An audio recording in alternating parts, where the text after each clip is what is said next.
എൻ്റെ വൈഫ് പൂർണിമ ഇവിടെ പഠിച്ചുകൊണ്ടിരുന്ന കാലത്താണ് ഞാൻ പൂർണിമ പരിചയപ്പെടുന്നത്. It is none other than the man, the legend, and the most versatile and ever-evolving actor of the Malayalam film industry, and it is none other than Indrajit Sukumaran.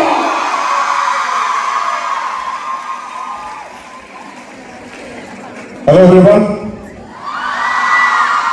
എല്ലാവർക്കും നമസ്കാരം. ഒരു family എന്ന നിലയ്ക്ക് ഞങ്ങൾ ഒരുപാട് ആത്മബന്ധപ്പെട്ടിട്ടുള്ള ഒരു കോളേജാണ് സെന്റ് ജോസഫ് കോളേജ്. എൻ്റെ വൈഫ് പൂർണിമ ഇവിടെ പഠിച്ചുകൊണ്ടിരുന്ന കാലത്താണ് ഞാൻ പൂർണിമ പരിചയപ്പെടുന്നത്. ഇപ്പൊ എൻ്റെ മോള് ഇവിടെ പഠിക്കുകയാണ്. അപ്പോ it's very deep and I mean everyone. വീട്ടിലാണെങ്കിലും ഞാൻ ഇതിന് മുമ്പ് 2-3 പ്രാവശ്യം കോളേജിൽ വന്നിട്ടുണ്ട്. റീസൺ വീട്ടിലാണെന്ന് തോന്നുന്നു, കുറച്ച് കാലമായി. പക്ഷെ എപ്പോഴും വീട്ടിൽ സംസാരിക്കുന്ന ഒരു ടോപ്പിക്കാണ് സെന്റ് തെരേസാസ് കോളേജ്, ഇവിടുത്തെ ഇവന്റ്സ്, ഇവിടെ പഠിച്ചിരുന്ന കാലം. അപ്പോൾ ഒരുപാട് കഥകൾ ഈ കോളേജിനെ കുറിച്ച് എനിക്കറിയാം. അപ്പോൾ എനിവേസ് ഇന്നിവിടെ ഈ ഒരു പടത്തിന്റെ പ്രൊമോഷന്റെ ഭാഗമായി ഇവിടെ എത്തി നിങ്ങളോടൊപ്പം കുറച്ച് സമയം പങ്കിടാൻ സാധിച്ചതിൽ ഒരുപാട് സന്തോഷമുണ്ട്. ആൻഡ് ഈ സിനിമയുടെ ഏറ്റവും വലിയൊരു പ്രത്യേകത എന്ന് പറയുന്നത് ഇതൊരു ഇൻവെസ്റ്റിഗേറ്റീവ് ത്രില്ലറാണ്, ഇവിടെ ജിതിൻ സൂചിപ്പിച്ച പോലെ. പക്ഷെ ഇവരാണ് ഈ സിനിമയുടെ ഏറ്റവും വലിയ പ്രത്യേകത. കാരണം ഇത്രയധികം ഫീമെയിൽ ഇമ്പോർട്ടൻറ്റ് ക്യാരക്ടേഴ്സ് ഉള്ളൊരു ഇൻവെസ്റ്റിഗേറ്റീവ് ത്രില്ലർ എനിക്ക് തോന്നുന്നില്ല അടുത്ത കാലത്തൊന്നും മലയാള സിനിമയിൽ ഉണ്ടായിട്ടുണ്ടെന്നുള്ളത്. ബിക്കോസ് ഇവർ മാത്രമല്ല, ഇനിയുണ്ട് കുറച്ച് ഫീമെയിൽ ആക്ടേഴ്സ്, അതിൽ ചിലർക്ക് ഇവിടെ എത്താൻ സാധിച്ചിട്ടില്ല. ഒരുപാട് ഇമ്പോർട്ടൻറ്റ് ഇന്റൻസ് ക്യാരക്ടേഴ്സ് കൈകാര്യം ചെയ്തിരിക്കുന്നത് ഫീമെയിൽ ആക്ടേഴ്സാണ്.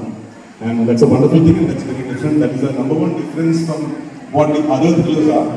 And definitely, ഇപ്പോൾ നമുക്കറിയാം ഇൻവെസ്റ്റിഗേറ്റീവ് ത്രില്ലർ എന്ന് പറയുമ്പോൾ അതിനൊരു കഥ പറയുന്ന രീതി, ഒരു കോമൺ ടെംപ്ലേറ്റ് എല്ലാ സിനിമകളിലും ഉണ്ടാവും.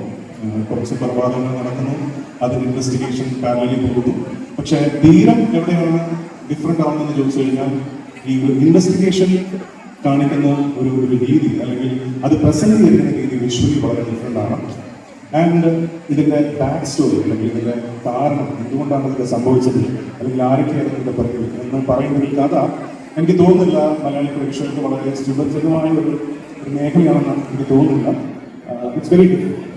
നമുക്ക് ഈ സിനിമയിൽ നമ്മളൊരു കുറേ സോഷ്യൽ ഇഷ്യൂസിനെ കുറിച്ചും പറഞ്ഞു വെക്കുന്നുണ്ട്. പ്രത്യേകിച്ച് ഇന്നത്തെ യുവാക്കളുടെ നമ്മൾ നേരിടുന്ന ഒരുപാട് സോഷ്യൽ ഇഷ്യൂസിനെ ചൂണ്ടിക്കാണിക്കുന്ന ഒരു സിനിമ കൂടിയാണ് തീരം.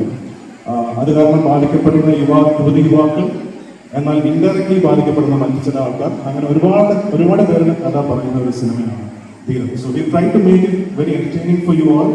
വളരെ ഡിഫറെൻ്റ് ആയിട്ട്, വളരെ കൺവിൻസിംഗ് ആയിട്ട്, വളരെ എൻഗേജിംഗ് ആയിട്ടൊരു സിനിമ ഒരുക്കാൻ ഞങ്ങൾ ശ്രമിച്ചിട്ടുണ്ട്.